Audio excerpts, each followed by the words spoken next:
Hello student, आज के इस वीडियो में आपको हम बताने वाले हैं क्लास 10th का चैप्टर नंबर 9.1 का क्वेश्चन नंबर 2। इसके पहले हमने क्वेश्चन नंबर 1 बता रखा है। अगर आपने नहीं देखा है तो नीचे डिस्क्रिप्शन बॉक्स में लिंक आपको मिलेगा, वहां पर आप जाकर देख सकते हैं। ठीक है, तो चलिए दूसरे क्वेश्चन को देखते हैं। तो यहाँ पर क्वेश्चन में दिया गया है, आंधी आने से एक पेड़ टूट जाता है। तो पहले पेड़ किस तरीके से रहा होगा? यहाँ पर ये जमीन है यानी कि भूमि है। ठीक है, जमीन कह ले या फिर भूमि कह ले। यहाँ पर एक पेड़ इस तरीके से खड़ा रहा होगा। जब आंधी आया होगा तो ये क्या होगा, यहां से टूटकर ये इतना पार्ट ये नीचे इस तरीके से गिर गया होगा। और यहाँ पर ये पूरा पूरा पार्ट अलग नहीं हुआ है। और आगे क्वेश्चन कहा गया, टूटा भाग इस तरह से मुड़ जाता है। यहाँ पर ये जो पार्ट है, यहाँ से जो टूटा है, ये क्या हो गया है, मुड़ गया है। ठीक है, ना कि पूरा टूट कर अलग हो गया है। ये आपको ध्यान रखना है इस क्वेश्चन में। पहले आपको क्वेश्चन ध्यान से समझना है। आगे कहा गया है कि पेड़ की शिखर जमीन को छूने लगता है। जो ये पेड़ का शिखर था, जब ये टूटा तो ये क्या होगा, जमीन को टच करने लगा है यानी कि छूने लगा है। आगे, और इसके साथ 30 अंश का कोण बनाता है। ये जो कोण बन रहा है यहाँ पर, ये कितने अंश का बन रहा है? 30 अंश का कोण बन रहा है। आगे, पेड़ के पाद बिंदु, ये जो पेड़ है इसका ये क्या है, पाद बिंदु, यानी कि जो जमीन से लगा हुआ है, ये है इसका पाद बिंदु पेड़ का। ठीक है, पेड़ का पाद बिंदु की दूरी, जहां पेड़ का शिखर जमीन को छूता है, 8 मीटर है। जो पेड़ का शिखर ये है जो जमीन को छू रहा है, और ये जो इस पेड़ का पाद बिंदु है, इसकी बीच की दूरी कितना है? 8 मीटर है। यहां से लेकर यहां तक ये पूरा कितना है? 8 मीटर है। ठीक है, तो आपको बताना है पेड़ की ऊंचाई ज्ञात कीजिए। यानी कि पेड़ की ऊंचाई मान लेते हैं हम यहाँ पर पूरा कैपिटल H मान लेते हैं, यहां से लेकर यहां तक। ठीक है, चलिए आपको हम थोड़ा सा लिख के इसे और समझा देते हैं अच्छे से। हमने इसी फिगर को यहाँ पर अच्छे से बना दिया है, आप यहाँ पर देख सकते हैं, ध्यान से, यही फिगर है। तो हमने पूरे पेड़ की ऊंचाई को कितना माना है? कैपिटल H माना है। तो यहाँ पर हमने इसे बना दिया है, माना पेड़ की कुल ऊंचाई बराबर कैपिटल H। और यहाँ पर जो हमारा टूटा था पेड़ की ऊपरी भाग हमने नाम दिया है CD। आप कुछ भी दे सकते हैं। CD हमारा क्या है? पेड़ का ऊपरी भाग है। और ये जो D पॉइंट है, ठीक है, ऊपरी सिरा बिंदु क्या होगा? A पर टच कर रहा है। जो हमारा यहाँ पर ध्यान से देखिए, मान लीजिए हमारे ये पॉइंट D था, तो ये पॉइंट अब कहाँ पर आ गया है? यहाँ पर A पर आ गया है। ठीक है, तो इस पर टच कर रहा है कि नहीं कर रहा है? तो आप यहाँ पर ध्यान से देख सकते हैं। ठीक है, तो हमने यहाँ पर यही बनाया है। तो ये पॉइंट हमारा इस पे टच कर रहा है, यही पर यहाँ पर लिखा गया है। तथा पेड़ से बिंदु A की दूरी, पेड़, ये हमारा पेड़ था, यहां से बिंदु A की दूरी कितना है? यहां से यहां तक 8 मीटर दिया गया है। ठीक है, यहां तक समझ में आया?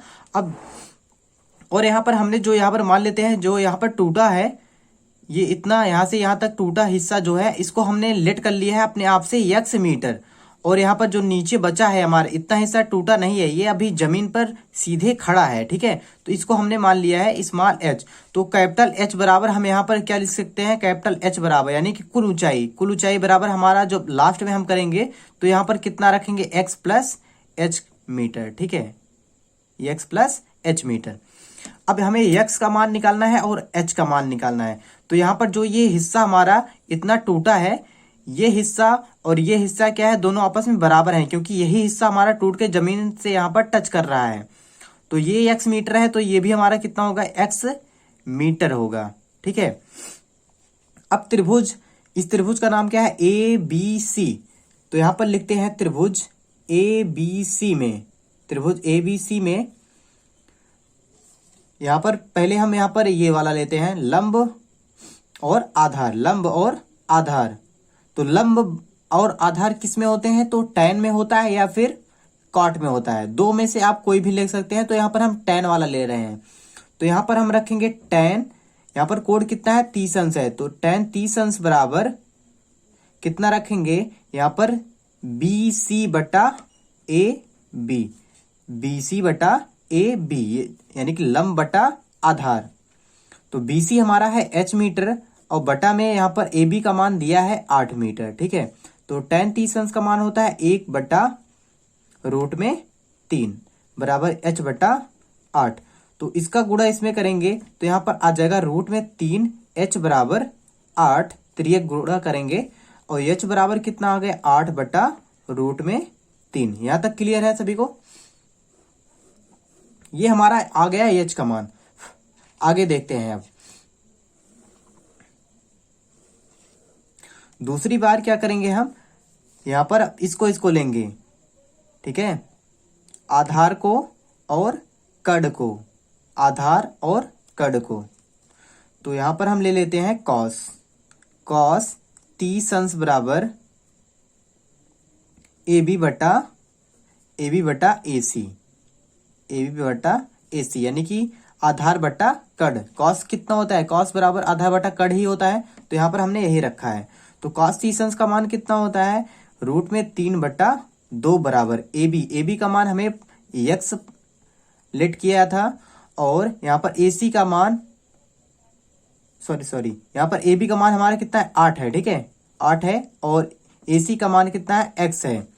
अब इसका गुणा इसमें करेंगे, इसका गुणा इसमें करेंगे, तो यहाँ पर √3x बराबर कितना आ जाएगा, 8 दूना कितना 16 हो जाएगा। तो x बराबर कितना आ गया 16/√3 आ गया। x का मान कितना है 16/√3 मीटर, और h का मान कितना आया था 8/√3 मीटर।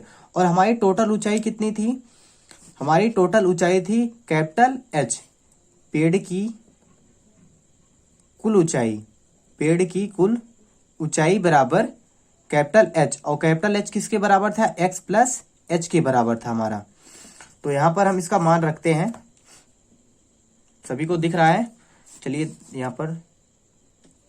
तो x का कितना मान आया है 16/√3, और प्लस में h का मान आया है 8/√3। तो आप सभी को पता है जब नीचे सेम रहता है हर में, तो हर को इस तरीके से हम लिख देते हैं, और यहाँ पर 16 और 8 को जोड़ देंगे। 16 और 8 कितना हो जाएगा हमारा 24 हो गया, 16 8 24। लेकिन हमारा बटा में कभी भी हर, यहाँ पर जो हर है इसमें रूट नहीं रहना चाहिए, तो इस रूट को हटाने के लिए हम क्या करेंगे, इसका प्रमेयीकरण करेंगे, √3/√3 से ऊपर नीचे गुणा और भाग कर देंगे। तो यहाँ पर हमारा आ गया 24 √3, और बटा में यहाँ पर √3 कैंसिल हो जाएगा, इसका सिर्फ रूट कैंसिल होगा, यही संख्या सिर्फ आपको एक बार रख देना है, और 3 8 होता है 24। तो यहाँ पर आ गया 8√3। तो हमारी पेड़ की ऊंचाई कैपिटल H बराबर कितना आ गया 8√3 मीटर, यही इसका आंसर हो जाता है। या फिर आप यहाँ पर √3 का मान भी रख सकते हैं, 8 गुणे √3 का मान होता है 1.73। तो गुणा आप कराएंगे तो यहाँ पर लगभग आपका आएगा 13.84 मीटर के लगभग आएगा, ठीक है। तो यहाँ पर यही आपका आंसर हो गया। अगर आप यहाँ तक भी करते हैं तब भी आपको पूरा नंबर मिलेगा। तो आप इसे क्वेश्चन को अच्छे से नोट कर लीजिए, इसके आगे के वीडियो में बताएंगे हम आपको अगला क्वेश्चन।